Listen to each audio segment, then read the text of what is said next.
The concept of progressive overload is a cornerstone to any successful fitness routine. The question is, what is it? It's a careful balance of gradually increasing one's intensity or volume of training. That's just the general concept of it. I'm going to dive a bit deeper in this video. Part of a personal trainer's job is to identify the needs or the fitness deficits of a specific individual. Often, not always the case, but often one's needs is in conjunction to what they actually want. It's not always the case though.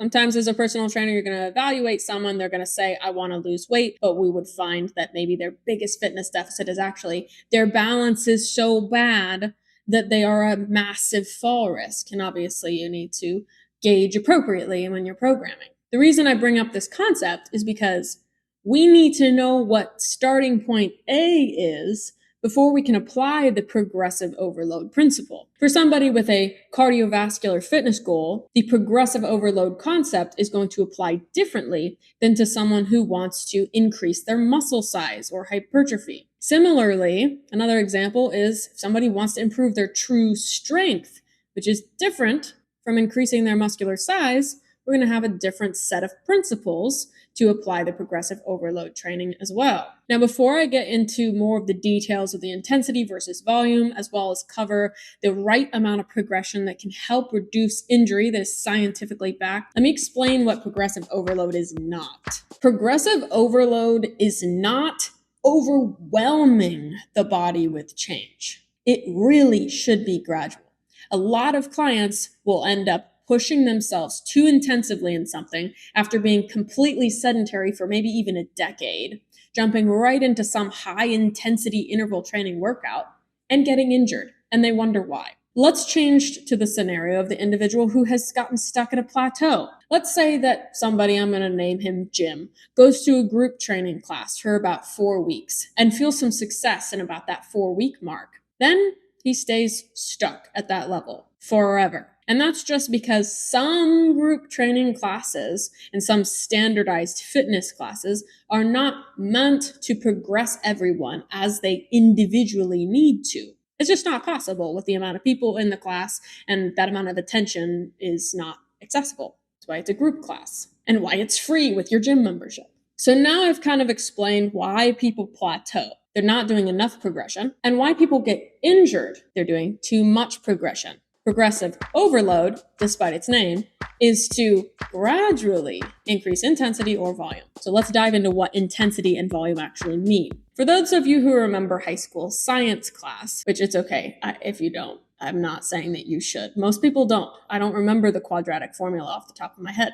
I know that's a math class, but you get it. For those of you who remember from high school biology class, a scientific experiment requires changing variables. Similarly, in your training program, specific variables, the intensity or the volume, must be changed. If you change the variable, you're going to have some type of an outcome, which ideally should be an improvement in your functional capacity, your cardiovascular system, whatever target adaptation you're trying to aim for, and should not be injury. So the two training variables that I keep talking about, intensity and volume, are kind of a blanket term for each category. Let me dive in a little bit deeper into each one and explain what constitutes intensity and what might constitute volume for different focuses. Intensity is all about making something harder. It could be the complexity of an exercise. It could be the amount of weight somebody is performing in a set. It could be how fast you run or swim or any type of how fast you do anything. It's just about making the exercise harder. That's intensity. Intensity for runners especially is analogous with stress. Same goes for strength training as well, and the amount of weight that you're using. It induces some type of stress. Like that. That was an intense sneeze. Volume is a bit different. If we're modifying volume, we're thinking about number of repetitions in a strength training exercise. Number of sets as well would increase the volume, therefore increasing the total repetitions performed by increasing the sets. or simply changing the duration of a walk, run, swim, or the frequency of training sessions throughout the week. One thing that I hate seeing out there on the internet are recommendations on increasing the duration of walks, especially for individuals who are extremely sedentary. Often, the recommendations will just say, increase your walks from 10 minutes to 20 minutes a day. How many days a week? Especially if you've been doing nothing but sitting on the couch or sitting in an office chair. If you started at 10 minutes a day, 3 days a week, and then suddenly you're up to 20 minutes 3 days a week by the next week, that is going to put you at risk for injury, especially if you start at 10 minutes 3 times a week and you've never done anything. I'm not trying to fearmonger. These are just examples. One example of terrible training progression is what I see with some fitness challenges out there. There was a pull-up challenge that the intention was to take as many pull-ups as the number was on the day of the week. So start on day 1 of month 1, let's just say May 1st, do 1 pull-up. And then you do 2 pull-ups on May 2nd, and 3, and 4, and 5 the day on the 5th of May, and so on and so forth until by the end of May you're doing 30. How many days in May? 30 days, have September, April, June, and November. Otherwise have 31, except February. So 31. So and by the end of May, you're doing 31 pull-ups on the last day after doing 30 the day before. So after I explain the next portion about injury, you'll understand why this is so terrible. But you're probably already catching on that is a massive increase in volume. Way too much. It is overwhelming and it's not good. It's too much progression. You're going to injure yourself. All right, enough about what not to do, what to do. When you are progressing yourself, it is ideal to progress in either intensity or volume, not both, about 10% per week. And this is if you are consistent with your training. I have a lot of people that, even my personal training clients, I will plan out for them what they should do for the week. And if they're great for 2 weeks and then they fall off for 2 weeks, you can't just pick up where you were supposed to be at week 4. You got to go back to week 1 because even after 7 days, you can experience some deconditioning. Get back into the groove of things and move forward. So consistency really is important. You don't want to progress 10% off of something you haven't even accomplished yet. This percent of progression per week has been scientifically supported to improve one's physical response and psychological response to training. Next tip, changing intensity versus training volume. When do we do this? I'll just give you some examples because obviously this would be way too long of a video if I covered everything from balance to agility to all the different training modalities, kettlebell, and specifically weight training. So I won't cover it all, but a great example between when you progress intensity versus volume is the difference between true strength improvement and hypertrophy. Hypertrophy is change in muscle mass and increasing the muscle size. Strength is actually more of a neurological adaptation where we're able to facilitate truly more load.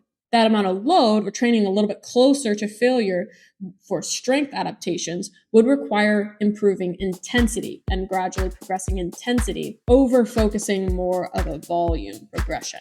Hypertrophy, on the other hand, or increasing muscle mass, is more of a focus on increasing volume, increasing as many repetitions as you can per set and doing more sets. So that's a way that you can increase the volume. Does that mean that you can never increase the intensity? Absolutely not. You can. It's just that eventually you'll max out on number of sets that you can do, which typically around 5 sets, you're not going to have more adaptations after that. So that at that point, you do want to switch to a strength training block so you can maximize your capacity for hypertrophy training as well. So those are 2 examples where you focus on volume for hypertrophy and muscle mass. You focus on advancing your intensity for true strength. Just one example. All right, so you understand the training variables. You understand that I've told you 10% progression per week and no more is ideal. But let's figure out the rationale. What's the research behind that? In this 2016 research article in the British Journal of Sports Medicine, it indicates that training 10% or around 10% is ideal for physical recovery and to decrease the level of injury for athletes. It was found that as you started pushing towards the 30% marker, injury became almost unavoidable. 40% was the absolute no zone. And there are so many fitness challenges out there that definitely cross that. Now, to add to that 2016 research article, here is this excellent graph that shows the relationship or the interplay between intensity and training volume. You'll see it also as stress versus frequency, but they're basically the same variables. As you see, there's a no injury region where you can train under the curve. And then there's the injury region, which is that line. It is the curve. A lot of people will train beyond that line, they injure themselves. If you train too close to it, you can end up eventually with an alarm phase response in the body, inflammation, which can progress to actual injury as well. So ideally, we want to be training within the no injury region for intensity and volume. So that way, eventually, as we stay at that level long enough of training right underneath or not too close to that line, but underneath that curve, eventually the ceiling of the injury region will rise and you increase your exercise capacity. Similarly, when you don't do anything for 10 years, 5 years, or even 7 days, this injury line can decrease, the ceiling can lower. So for a lot of my clients who used to be athletes 20 years ago, they're still athletes at heart, but that ceiling has decreased significantly. It's not that you're weak. It's just that you're not at the capacity to sustain what you once did yet. We have to take patience and consistency in mind to be able to raise that ceiling. And it will happen, but it does take some patience. But what about those who push themselves mentally way too hard during training? There's a graph for that too. Psychological aspect is equally critical. In this graph, you can see that there's training in an optimal stress zone. Now, I will add that the green region of this is still acceptable, especially for active recovery. So it doesn't mean that you should be spending all your time in the yellow zone. Does it also mean that you can't cross over a little bit into the orange? No. There are some circumstances where you can cross a little bit into the orange. This is just a guideline as to where you should follow. Obviously, you see once you get into the red zone, it's way too much exhaustion, way too fatigued, and you can potentially burn out. And obviously, as a coach, it's really important for us to make sure that our clients do not burn out because it helps them improve their adherence and achieve their goals. So for those individuals out there that want a trainer but don't want a drill sergeant, that's completely fine. You want a trainer that keeps you in the optimal training zone. And to be quite frank, a lot of trainers nowadays are being guided away from that typical blood, sweat, and tears mindset. If you're interested in working with me specifically, I do have opportunities to do so, either pre-made programs that I have available or my one-on-one coaching. So check the links in the description for those resources. All right, to sum up, progressing yourself healthfully means about 10% each week in either intensity or volume. The variables you change depend on what goal you have. And it's critical that you listen to your body and modify your subsequent workouts accordingly. Now, there's no fear mongering on this channel. Everything is just fact that I'm sharing with you. So when I do tell you that, hey, you don't want to be too stressed, you don't want to push yourself to the point of injury, don't fear working out, please. It's important that you have some degree of stress that happens to your body. It's a healthy degree of stress. You saw that curve that showed the optimal stress point. That's obviously necessary for both mental and physical means. It's just that we don't want to push ourselves too hard, too fast when we're not quite ready for it yet. Once again, for those of you who need a more customized approach or need further assistance navigating all these training variables, professional guidance can make all the difference. I have a lot to offer, ranging from free resources to affordable pre-made programs, all the way to one-on-one online coaching. I mentioned goals are super important to understand what training variables to change. Start by downloading my free digital or printable planner to map out your goals and train more effectively. You can do this by the link above or the link in the description below. Plus, I do have a free webinar. Check that out in the description as well. If you attend the webinar, I do share an exclusive discount code for my pre-made programs. Hope you enjoyed this video. Don't forget to like, hit subscribe, and share with all those who may benefit. Hit that thanks button to donate to the channel, or consider joining to become a member for special perks and freebies. That's all for this one. Always remember, your health is an investment, not an expense. I'll see you in the next one.